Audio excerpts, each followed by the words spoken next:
Se você acha que conhece a era de ouro de Hollywood, pense de novo. Alguns dos seus filmes mais ousados foram apagados antes que a maioria das pessoas visse um único quadro.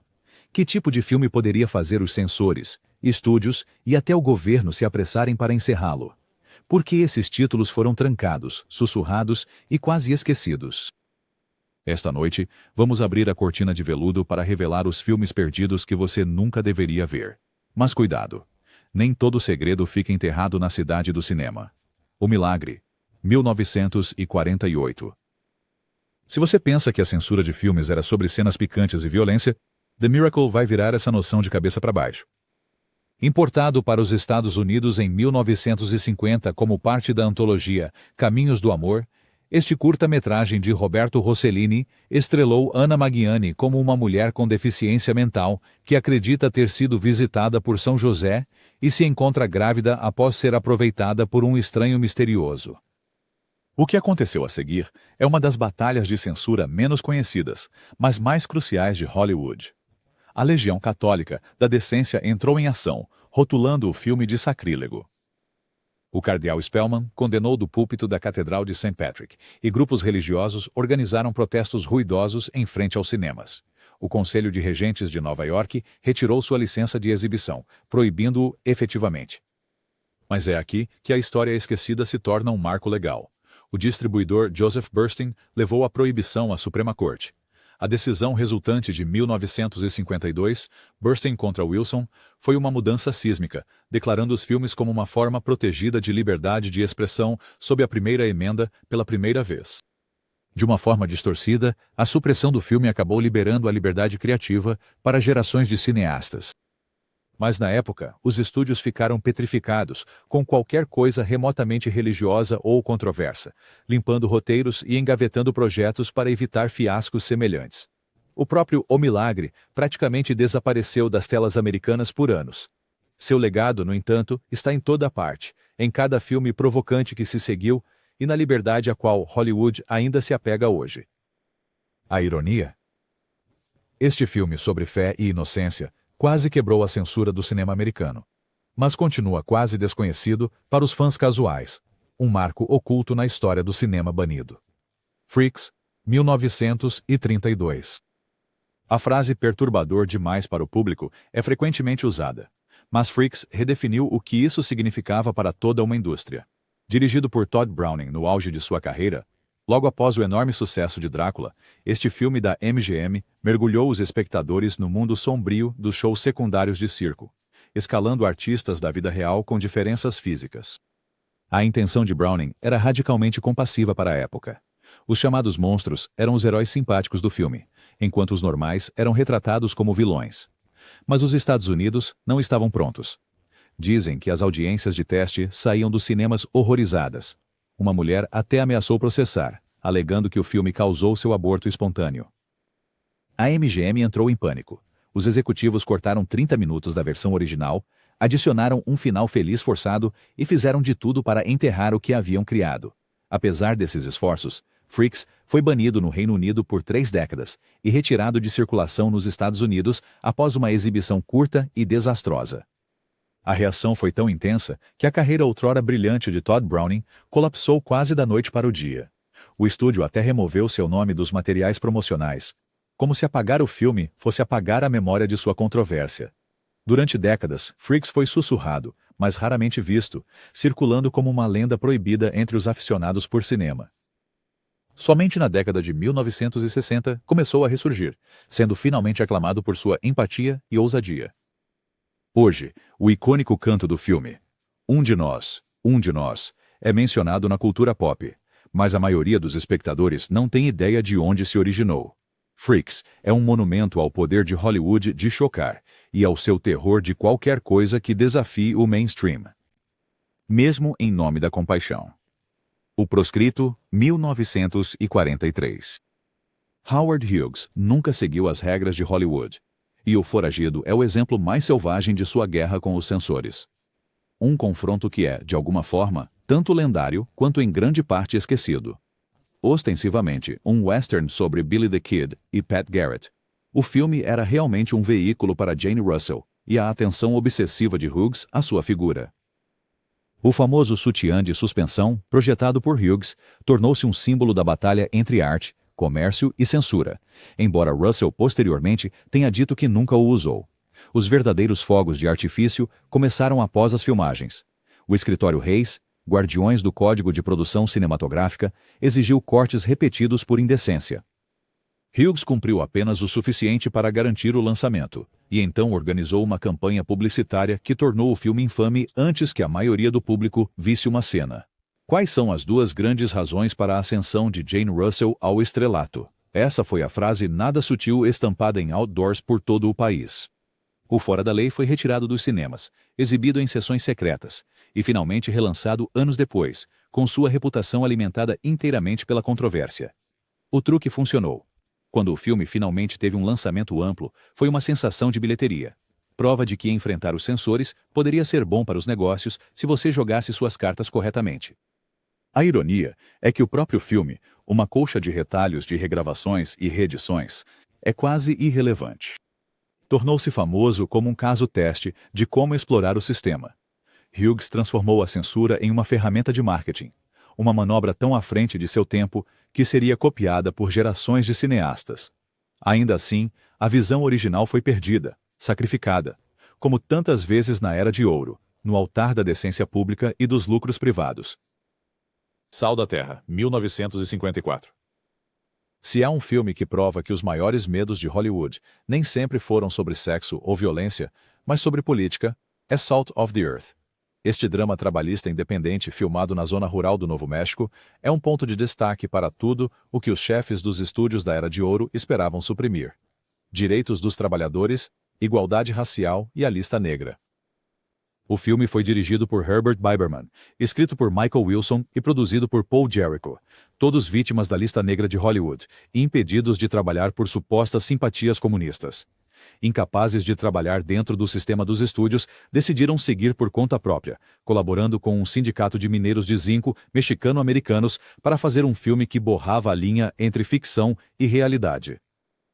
O que aconteceu em seguida se lê como um thriller de espionagem. O Hollywood Reporter rotulou o filme como uma produção comunista. O FBI colocou o set sob vigilância. Vigilantes locais atiraram no elenco e na equipe. A estrela do filme, Rosaura Revueltas, foi presa e deportada antes do término das filmagens. A indústria fechou suas portas. Os projecionistas se recusaram a exibi-lo. E os cinemas tradicionais o colocaram na lista negra. Nos Estados Unidos, Sal da Terra foi exibido em apenas algumas salas de cinema antes de desaparecer por anos. No exterior, recebeu a aclamação da crítica. O que torna este filme tão inovador não é apenas a história que contou sobre mulheres assumindo a liderança em uma greve trabalhista, ou sobre o cotidiano de famílias mexicano-americanas, mas a pura força da oposição institucional que tentou apagá-lo. Por décadas, era quase impossível ver na América. Somente mais tarde, na década de 1960, voltou à conversa, aclamado por historiadores como um marco feminista e político. Décadas à frente do seu tempo. É o exemplo máximo de como os guardiões da indústria podiam sufocar qualquer obra que ousasse questionar seu poder e um testemunho das histórias que sobrevivem apesar de todos os esforços para silenciá-las. Êxtase, 1933. Antes de Hedy Lamarr se tornar uma lenda de Hollywood, ela foi um escândalo europeu. Êxtase, um filme tcheco lançado quando Lamarr tinha apenas 18 anos, tornou-se infame por uma cena de nado nu e por retratar o prazer feminino com uma franqueza inédita no cinema do início dos anos 30. Para o público americano, isso foi explosivo. Quando o filme foi submetido para lançamento nos Estados Unidos, as autoridades alfandegárias declararam-no obsceno e imediatamente o proibiram. Mas a verdadeira história é mais profunda do que um único ato de censura. O próprio marido de Lamarr, um magnata austríaco do setor de munições, tentou comprar e destruir todas as cópias do filme, aterrorizado com o dano à sua reputação e à dela. Mesmo enquanto o escândalo se espalhava pela Europa, os efeitos chegaram a Hollywood. Os chefes dos estúdios a consideraram radioativa.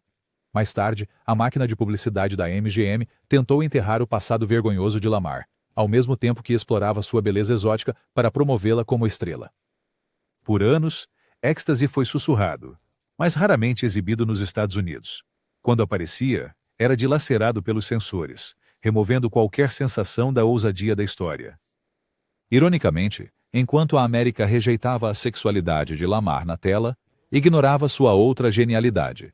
Hedy Lamarr, a suposta rainha dos escândalos, co-inventou um sistema de salto de frequência que mais tarde foi a base do Wi-Fi, Bluetooth e comunicações militares seguras. Êxtase se tornou um conto de advertência para gerações de atrizes, prova de que mesmo a nudez breve e artística podia arruinar uma carreira inteira na puritana Hollywood.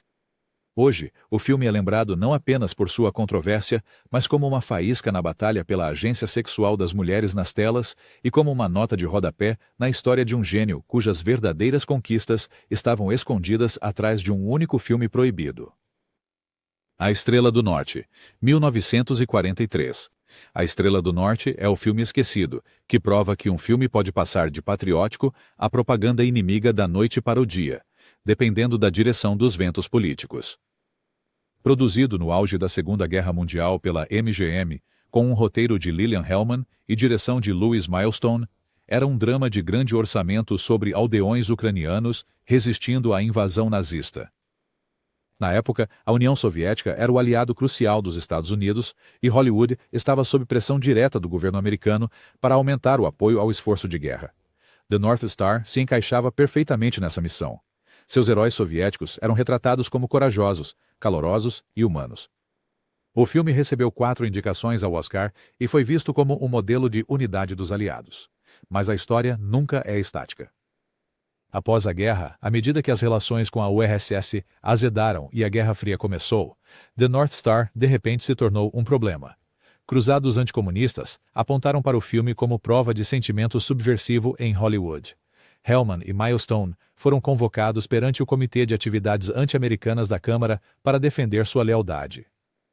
Em 1957, em uma tentativa desesperada de reabilitar sua reputação, a MGM mutilou o filme, cortando todas as referências positivas aos soviéticos e relançando-o sob o título de Armored Attack, reformulando a história como um filme de guerra genérico com 25 minutos a menos. A versão original foi suprimida, disponível apenas em alguns arquivos. E os nomes envolvidos foram discretamente manchados.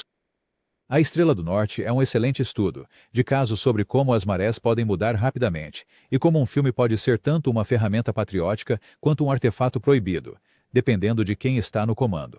Hoje, sobrevive como uma relíquia de alianças desaparecidas, um monumento à paranoia política e um aviso de que nada em Hollywood permanece seguro por muito tempo. Scarface, 1932. Quando a maioria das pessoas ouve Scarface, imagina Al Pacino em sua desenfreada jornada, movida à cocaína de 1983. E não o escandaloso original que quase encerrou o flerte de Hollywood com filmes de gangsters, antes mesmo de realmente começar. Dirigido por Howard Hawks e produzido pelo sempre controverso Howard Hughes, o Scarface de 1932 era um olhar cru e implacável sobre o crime organizado, vagamente inspirado pela Chuva Sangrenta de Al Capone. Ao contrário de muitos filmes de crime de sua era, Scarface abraçou a ambiguidade moral, retratando seu anti-herói, Tony Camonte, como tanto monstruoso quanto magnético. Não era apenas a violência, chocante mesmo para os padrões de hoje, mas a disposição do filme em borrar a linha entre o criminoso e o público, desafiando os espectadores a se identificarem com um assassino. O escritório de Hayes, os recém-criados censores de filmes dos Estados Unidos, estava chocado. Eles exigiram mudanças drásticas, novos finais e até uma alteração no título, insistindo que Hughes adicionasse um aviso e um prólogo moralizante. Mas Hughes, sempre o rebelde, reagiu, adiando o lançamento do filme e desafiando os censores a cada passo. A batalha se estendeu por 1 ano. Alguns estados proibiram o filme completamente. Outros permitiram apenas versões muito cortadas. Mesmo após seu lançamento, Scarface desapareceu de circulação. Foi retirado dos cinemas e ficou amplamente oculto do público por décadas. Sua lenda cresceu no submundo, sussurrada por cinéfilos e aficionados por crimes. Foi quando o remake dos anos 1980 surgiu, o original já se tornara um ícone de Hollywood proibido. Prova de que o alcance dos censores podia ser tanto implacável quanto arbitrário. Hoje, Scarface serve como um lembrete de que os filmes mais perigosos nem sempre são os mais explícitos. São aqueles que seguram um espelho para a sociedade e se recusam a piscar, Não importa quem exija que desvie o olhar. Bloqueio, 1938. Se você quer saber por que Hollywood raramente abordava guerras do mundo real até muito tempo depois de terminadas, basta olhar para Blockade. Produzido por Walter Wanger e estrelado por Henry Fonda, este drama negligenciado abordou a Guerra Civil Espanhola, um assunto tão explosivo que até mesmo insinuar uma aliança política poderia acabar com uma carreira. Ambientado durante o bloqueio brutal que famintou milhares, o filme tentou se manter neutro, nunca mencionando lados ou apontando culpados. Mas isso não foi suficiente. Grupos católicos nos Estados Unidos criticaram-no como pró-comunista, ameaçando boicotes e perseguindo proprietários de cinemas. Por outro lado, aqueles simpáticos à República Espanhola criticaram o filme por ser evasivo e evitar as questões morais centrais. Blockade ficou no meio do caminho, não agradando a ninguém e irritando a todos. A bilheteria afundou, e a reação foi imediata. Cinemas em estados conservadores retiraram o filme, e os executivos do estúdio tomaram nota.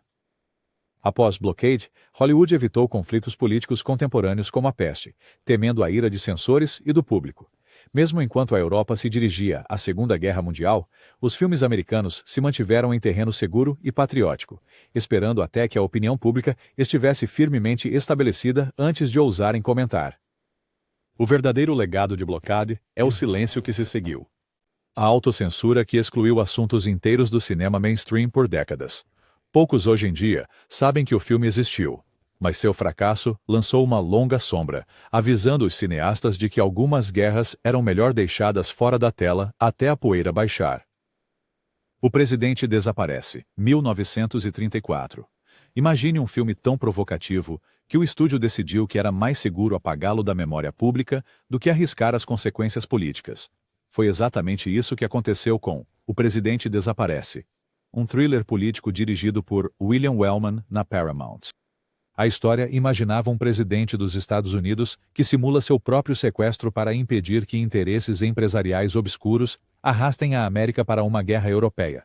Uma crítica velada ao avanço do fascismo na vida americana e à disposição das elites poderosas de manipular a democracia para obter lucro. Lançado justamente quando o Código Reis estava apertando seu controle sobre Hollywood, The President Vanishes escapou antes que os censores bloqueassem completamente o conteúdo político. Mas o verdadeiro problema veio depois. O Congresso começou a investigar Hollywood por suposta propaganda subversiva, e este filme foi exibido como evidência de como os filmes poderiam influenciar a opinião pública e minar o status quo. A Paramount, apavorada com a represália do governo, retirou silenciosamente o filme de circulação e recusou-se a relançá-lo. Desapareceu de vista, quase sumindo do registro histórico. O efeito intimidador foi instantâneo e duradouro. As principais estúdios ficaram apavorados com thrillers políticos que questionavam as instituições americanas, preferindo manter tais críticas enterradas. Por décadas, The President Vanishes foi o filme sobre o qual ninguém falava. Um aviso silencioso para quem achava que Hollywood poderia desafiar os poderosos e sair impune. Hoje, ele sobrevive em cópias dispersas. Um relicário de uma era em que falar a verdade ao poder era perigoso, não apenas para os personagens na tela, mas também para as pessoas por trás das câmeras. A Lua é Azul, 1953. Às vezes, um filme não é proibido por aquilo que mostra, mas pelo que se atreve a dizer. The Moon is Blue, de Otto Preminger, é o exemplo perfeito de uma comédia romântica leve, que se tornou um alvo para os censores, quase por acidente. O filme, estrelado por Maggie McNamara e William Holden, gira em torno das conversas francas de uma jovem sobre virgindade, sedução e encontros. Pelos padrões de hoje, é suave, quase pitoresco. Mas no início dos anos 1950, até mesmo mencionar virgem ou grávida na tela era o suficiente para deixar os censores furiosos. A administração do Código de Produção recusou-se a dar ao filme seu selo oficial, insistindo que tal linguagem era imprópria para o consumo público. Em vez de ceder, a United Artists e Preminger tomaram uma medida sem precedentes. Lançaram o filme mesmo sem a aprovação do código. Esse ato, por si só, foi suficiente para que o filme fosse banido em Boston, Memphis e Kansas City, e condenado pela Legião Católica da Decência. Alguns cinemas se recusaram a exibi-lo, enquanto outros foram alvo de manifestantes agitando faixas sobre moralidade pública. Ironicamente, toda a agitação transformou The Moon is Blue em um grande sucesso de bilheteria. A polêmica foi a melhor campanha publicitária que dinheiro não poderia comprar. O verdadeiro legado, no entanto, é como esta comédia leve ajudou a romper o domínio da censura autoimposta de Hollywood. Assim que os estúdios perceberam que o público iria assistir a um filme proibido e que o mundo não acabava quando um roteiro usava linguagem simples, o poder do código de produção começou a ruir. Hoje, The Moon is Blue está quase esquecido, seu diálogo surpreendentemente inocente. Mas em 1953 foi uma revolução em uma xícara, um filme proibido que abriu as portas para tudo que se seguiu. Estranha Vitória, 1948. Você não ouve muito sobre Strange Victory, e isso não é por acaso. Este documentário independente dirigido por Leo Hurwitz fez algo que poucos filmes ousaram na América do pós-guerra. Ele segurou um espelho para o racismo americano e perguntou por que o país que acabara de derrotar o fascismo no exterior continuava a manter a segregação e o preconceito em casa. Usando filmagens de cinejornais e comparações impactantes, Hurwitz comparou a propaganda nazista às cenas da América de Jim Crow, argumentando que as mesmas sementes de ódio poderiam se enraizar em qualquer lugar. Nos primeiros anos da Guerra Fria, isso era dinamite. Grandes distribuidores não queriam tocar no filme. Acusações de simpatia comunista foram lançadas a qualquer pessoa ligada a ele. Os cinemas recusaram-se a exibi-lo, temendo a atenção do governo ou reações adversas locais. Estrangeira Vitória foi silenciosamente enterrado, não por uma proibição oficial, mas por um clima de medo e suspeita que sufocou vozes dissidentes. Raramente foi exibido fora de um punhado de locais independentes, sua mensagem efetivamente apagada da conversa pública por décadas. O que torna Strange Victory tão notável hoje é sua presciência. Previu as batalhas pelos direitos civis que viriam, mas também o longo silêncio inquieto imposto por uma indústria aterrorizada pela controvérsia. A supressão do filme enviou um sinal claro aos cineastas. A injustiça racial era um tema perigoso demais, não porque o público não se importasse, mas porque aqueles no poder não queriam que o barco fosse abalado. Strange Victory permanece como um fantasma do passado de Hollywood, prova de que às vezes os filmes que mais precisamos ver são aqueles que nunca nos permitem. The Prowler, 1951. The Prowler é o tipo de filme que desapareceu. Não porque fosse explícito ou chocante num sentido tradicional, mas porque ousou visar as instituições americanas, em particular a polícia, numa época em que questionar a autoridade era por si só um tabu. Dirigido por Joseph Losey e estrelado por Van Heflin como um policial corrupto que se torna obcecado por uma dona de casa solitária, este noir visceral não apenas mostra a aplicação da lei cruzando limites. Ele derruba o mito da infalibilidade policial que dominava a mídia americana pós-guerra. Em vez disso, Losey apresenta um mundo onde o abuso de poder é muito real e a justiça não é garantida. Quando o filme foi lançado, organizações policiais em todo o país objetaram ferozmente. Alguns conselhos estaduais e locais exigiram que cenas inteiras fossem cortadas, especialmente aquelas que sugeriam um acobertamento dentro do departamento. Outros se recusaram a exibir o filme, rotulando-o como subversivo. A controvérsia só aumentou porque o próprio Losey já estava sob suspeita do Comitê de Atividades Anti-Americanas da Câmara. Após o lançamento do filme, ele foi colocado na lista negra e forçado ao exílio, sua carreira americana destruída. O escritor, Hugo Butler, também foi colocado na lista negra, obrigado a contribuir sob um pseudônimo. O resultado, The Prowler, tornou-se quase impossível de encontrar por anos, sua reputação crescendo apenas boca a boca entre entusiastas de noir e aqueles curiosos sobre as histórias que Hollywood tentou apagar. Hoje, é considerado uma rara crítica precoce à corrupção institucional, um precursor de filmes como Serpico ou L.A. Confidential. Mas na década de 1950, era apenas mais uma história proibida, arquivada porque ousava sugerir que às vezes os mocinhos não eram tão bons assim. Missão a Moscou. 19. Mission to Moscow. 1943. Missão a Moscou permanece como uma história estranha e quase esquecida, que serve de alerta sobre a disposição de Hollywood em ceder aos ventos políticos. Produzido pela Warner Brothers a pedido direto do presidente Franklin D. Roosevelt, este filme foi concebido como uma ferramenta de propaganda para encorajar o apoio americano à aliança euro-soviética durante a Segunda Guerra Mundial. Dramatiza as memórias do ex-embaixador Joseph E. Davis, retratando o regime soviético e Joseph Stalin de maneira suspeitamente positiva e até defendendo os infames julgamentos de Moscou que a maioria dos historiadores agora considera como expurgos políticos brutais. Na época do lançamento, isso não era apenas permitido, mas incentivado. O governo queria que o público visse a Rússia como um parceiro confiável contra a Alemanha nazista. Mas a história mudou rapidamente. Quando a Guerra Fria começou e a visão da América sobre o comunismo azedou, Missão a Moscou tornou-se uma responsabilidade tóxica. Políticos e vigilantes da indústria acusaram Hollywood de estar cheia de influência vermelha. A Warner Brothers foi obrigada a se defender perante o Comitê de Atividades Anti-Americanas da Câmara, com Jack Warner testemunhando e culpando o roteirista do filme por qualquer mensagem pró-comunista. O escritor Howard Koch foi colocado na lista negra, sua carreira destruída. O próprio filme desapareceu dos cinemas e foi retirado discretamente pelo estúdio, permanecendo invisível por décadas, exceto por historiadores e os cinéfilos mais determinados. O escândalo enviou uma mensagem assustadora aos estúdios. Um filme que é oficialmente sancionado hoje pode acabar com uma carreira amanhã. Missão em Moscou é raramente mencionada nas retrospectivas mainstream da Era Dourada. Ainda assim, é um exemplo vital de como a arte pode rapidamente se tornar perigosa simplesmente por causa das marés políticas em mudança.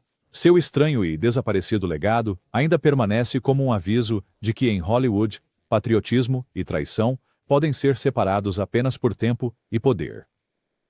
Boneca de Carne, 1956. Poucos filmes provocaram uma tempestade religiosa como Boneca de Carne, de Elia Kazan, escrito por Tennessee Williams e estrelado por Carol Baker como uma noiva ingênua e infantil presa em uma estranha teia de consumação atrasada e jogos adultos. O marketing sugestivo do filme e seus temas provocativos causaram alvoroço na América dos anos 50. A Legion of Decency católica liderou a acusação, condenando publicamente Baby Doll como gravemente ofensivo para os padrões cristãos e tradicionais de moralidade e decência. O cardeal Spellman chegou a chamar de pecado para os católicos assistir, denunciando o filme do púlpito da Catedral de São Patrício. As principais cadeias de cinema se recusaram a exibi-lo. Censores locais proibiram-no completamente em várias cidades, especialmente em bastiões conservadores. O cartaz infame do filme apresentando Carol Baker em um berço chupando o polegar apenas intensificou a indignação. Ironicamente, Baby Doll passou na revisão do Código Reis após ajustes significativos no roteiro. Mas a implicação acabou sendo mais inflamadora do que o conteúdo explícito. O público ficou escandalizado pelo que imaginava, não pelo que realmente via. Apesar do aclamo da crítica e das indicações ao Oscar, a bilheteria do filme foi prejudicada pelo boicote. Por anos, Baby Doll foi uma lenda sussurrada, muito controversa para a televisão aberta e difícil de encontrar fora de raras exibições em cinemas de arte. Hoje, sua reputação como causa célebre desbotou em grande parte, mas sua história é um capítulo-chave na história da censura. Prova de que sugestão, insinuação e ambiguidade podem provocar ainda mais fúria do que tabus diretos. Nos anais do cinema proibido, Baby Doll permanece como um testemunho do poder bruto, da insinuação e das fronteiras imprevisíveis do que a América tolerará na tela. Caminhos da Glória, 1957. Caminhos da Glória, a obra-prima antimilitarista de Stanley Kubrick, raramente é lembrada como um filme censurado. Mas sua história conta uma história muito mais sombria sobre a censura internacional e a disposição de Hollywood em colaborar. Estrelado por Kirk Douglas, como um oficial francês íntegro defendendo soldados injustamente acusados na Primeira Guerra Mundial, a representação do comando militar francês como covarde e insensível foi incendiária, especialmente para o governo francês. A reação foi rápida e severa. Caminhos da Glória foi completamente banido na França e em várias de suas colônias por quase 2 décadas. Autoridades francesas protestaram diretamente com Hollywood, usando canais diplomáticos para garantir que o filme ficasse fora dos cinemas, com o filme oficialmente não exibido na França até 1975. As razões não eram sutis. Ninguém queria ver seus heróis nacionais retratados como corruptos, especialmente após 2 guerras mundiais e em meio a conflitos coloniais contínuos. Os financiadores americanos da United Artists e de Kubrick Ansiosos para manter boas relações internacionais e evitar a perda de valiosos mercados estrangeiros, concordaram discretamente, cooperando com a proibição e limitando a distribuição do filme na Europa. O resultado? Um filme que agora é reconhecido como um dos maiores filmes anti-guerra já feitos, foi amplamente ocultado do próprio público que criticava. Caminhos da Glória estabeleceu um precedente para Hollywood. Às vezes, a liberdade artística termina onde começam os negócios e a política internacionais. Seu legado é um lembrete de que a censura não é apenas sobre pânico moral ou conteúdo explícito. Às vezes, trata-se de orgulho nacional e dos acordos silenciosos feitos longe do olhar da câmera. O Poço da Solidão, não realizado, anos 1930. Nem todos os filmes proibidos realmente chegaram às telas. Alguns, como O Poço da Solidão, foram apagados antes que um único quadro fosse filmado, silenciados não por indignação do público, mas pela mera ameaça de controvérsia. O romance de 1928 de Radcliffe Hall foi um marco na literatura LGBTQ, contando a história de uma mulher lésbica navegando em um mundo que se recusava a aceitá-la. Sua notoriedade no mundo literário foi imediata. O livro foi proibido no Reino Unido e denunciado como obsceno nos Estados Unidos, mas vendeu rapidamente, chamando a atenção de vários grandes estúdios de Hollywood no início da década de 1930. Em um mundo diferente, The Well of Loneliness poderia ter se tornado um melodrama da Era Dourada, um avanço ousado para a representação queer. Mas o código de produção, reforçado pela feroz oposição de grupos religiosos, mais notavelmente a Legião da Decência Católica, declarou tais histórias intocáveis. Até mesmo a possibilidade de uma adaptação cinematográfica provocou boicotes e ameaças, com avisos que qualquer estúdio ousando trazer o romance para a tela enfrentaria um boicote em toda a indústria. Em 1934, The Well of Loneliness foi colocado em uma lista de filmes irrealizáveis, juntando-se a outros tópicos tabu como romance interracial e discussão aberta da homossexualidade. Seu apagamento tornou-se um precedente assustador. Não apenas filmes poderiam ser banidos após a produção, mas alguns agora eram sufocados antes mesmo de serem imaginados. A parte mais reveladora desta história é o silêncio que deixou para trás. Um modelo de como a ameaça de censura poderia apagar vidas e histórias inteiras da consciência pública. Por décadas, a própria ideia de The Well of Loneliness como um filme era um assunto proibido. Sua ausência ressoa mais alto do que qualquer filme retirado das telas, lembrando-nos quantas vozes foram negadas a chance de falar durante a Era Dourada de Hollywood. Corda de Areia, 1949.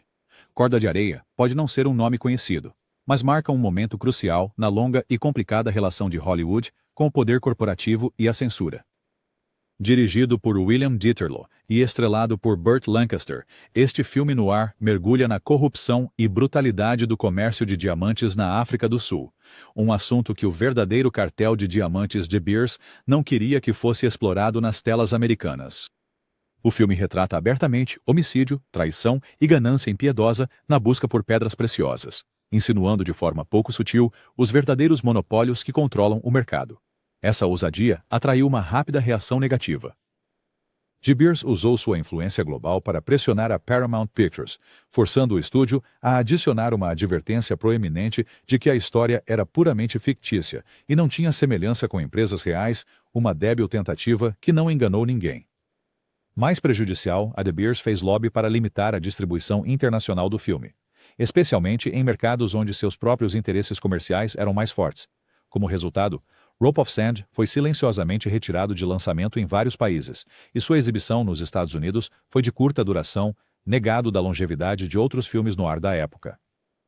A mensagem real para Hollywood era inconfundível. Enfrentar indústrias poderosas trazia riscos reais.